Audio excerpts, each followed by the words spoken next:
get it. That's what I'm talking about. So What's up, y'all? It's your boy Tray Chaney here with my brother Sam Tim. Y'all know what it is. What's up, cuz? What's good, bro? Hey, man, y'all might know me as the character Poop from the HBO series The Wire, and I'm currently starring as the character Kendrick on Bounce TV's #1 hit show Saints and Sinners. I'm honored to be here with you, Sam. Man, this was a beautiful weekend out here in Jacksonville, Florida. Y'all know I'm originally from Washington, D.C., but living in Atlanta, Georgia now, but flying all over the world. L.A., New York, Chicago, Philly, Miami. I'm everywhere. That's what's up, man. I appreciate it. I appreciate your time for Thank sure. Let's get to the interview. Yeah. First of all, let us know how you got into this profession. You're an actor, so let the people know the process. Well, the process for me, man, a lot of people don't know I started off as an R&B and hip hop dancer at the age of 8 years old. I remember, like I said, originally being from Washington, D.C., traveling back and forth to New York City, performing, just dancing from the age of 8 to maybe like 13 years old. But what really inspired and influenced me to become a hip hop artist as well was, when I was 8 years old, I met Big Daddy Kane for the first time, who's still my OG to this day. So that was how I got into the form of entertainment. I got into the business that way. But then, the transition from dancing to acting, your dancing, rapping to acting came in 2002. When I got a call, I actually got the call in 2001 to audition for the HBO series The Wire. Okay. And that was my first audition ever. That was my first job that I ever booked as an actor. Okay, let us know about that process. Well, that process was a woman by the name of Linda Townsend from D.C. discovered me at a talent show in D.C. at Lincoln Theater, a real historical venue where a lot of performers be performing at. And she said, well, I don't represent actors. No, she said, I don't represent dancers or rappers, I only represent actors. She said, but I can tell that you're not stage fright. So she said, how would you like to read for an acting project on television? And that's how that process started. I read, my first audition ever out the gate was The Wire. The Wire. And That's exactly how it happened. And you got it the part right off the bat. I went in there, I read with Pat Moran and Associates, who's a big casting director out of Baltimore City, Baltimore, Maryland. And I read for the character Weebay. That's what I originally read for. And then she called me back. And David Simon, Nina Noble, Robert Cosbury, rest in peace to him.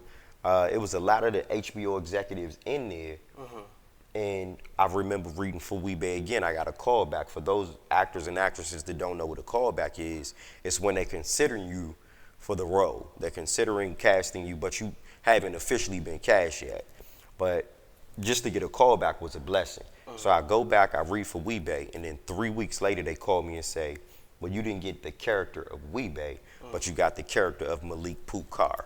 Okay. So I was cast, after 2 or 3 callbacks. Okay. So tell us how, from an unknown to becoming an actor now on a popular show as The Wire, tell us about the journey of that. Like, how was the experience of being an actor on The Wire?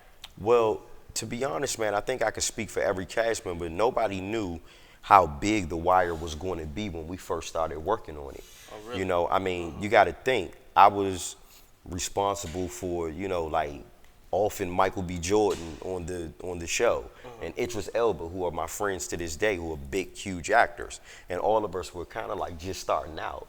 But once, I want to say, that 5th episode premiere on a national level, once I started getting recognition around the world, once I started getting booked to do speaking engagements and host parties across the country, that's when I knew that this was something that I always wanted to do, because I always wanted to be in entertainment.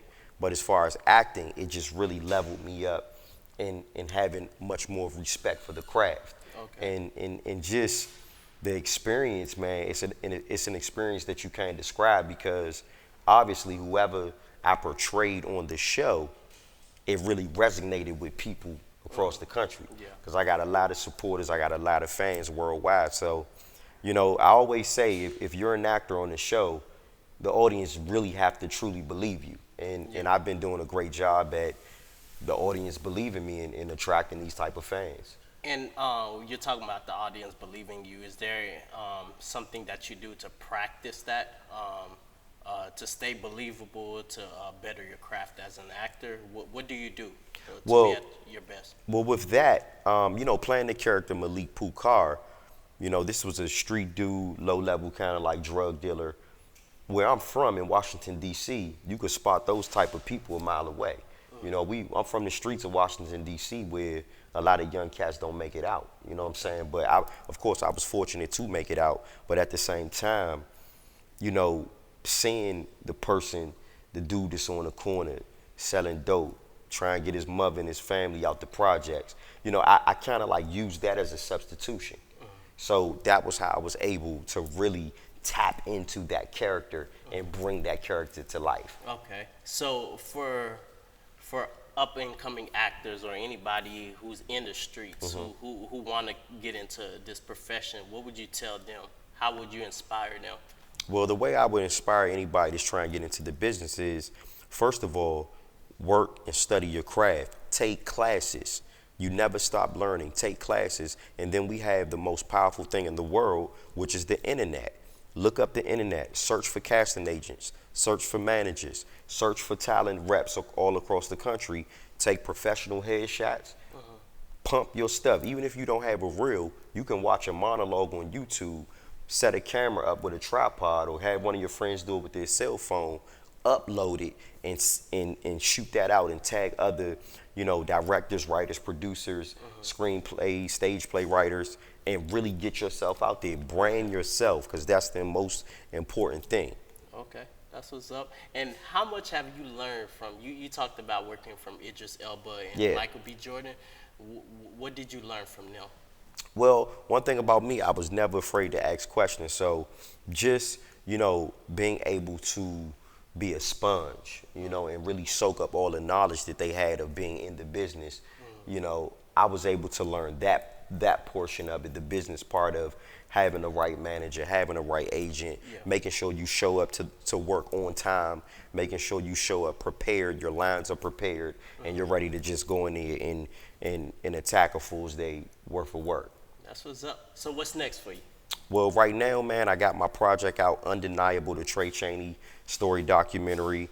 Got a lot of powerful testimonials from that. I'm coming back to Jacksonville. I'm filming a movie called Mindset, and the writer and director, her name is Dr. Sean Powell. She's writing and directing it and producing it, and I'm the star of that. I actually play Mindset. So it's gonna be a great time, man. And then Saints and Sinners, shout out to everybody that's been watching it on Hulu and, all the Bounce TV. And my music, I got a new record that I just dropped called One of a Kind. It's on iTunes, Tidal, Spotify, because I'm a hip hop artist, so One of a Kind is doing great numbers right now on those streaming platforms. Stream it, download it. Okay, and let the people know where to find you. Instagram. My Instagram is Mr. Tray Chaney, MrTrayChaney. And also hit me up on Twitter at Tray Chaney, TrayChaney. And then, of course, my website, trayscurriculum.com. Make sure y'all hit me up. I'm all over the place, baby. Let's get it. Hey, I appreciate it, bro. Hey, thanks. Yes, sir. Yes, sir. I figured what the business was about, so I had to switch and go another route.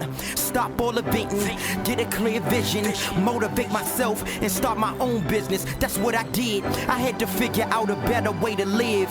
Think about the future of my kids, looking back on all the things I did. No regrets, motivation, I died trying to get rich.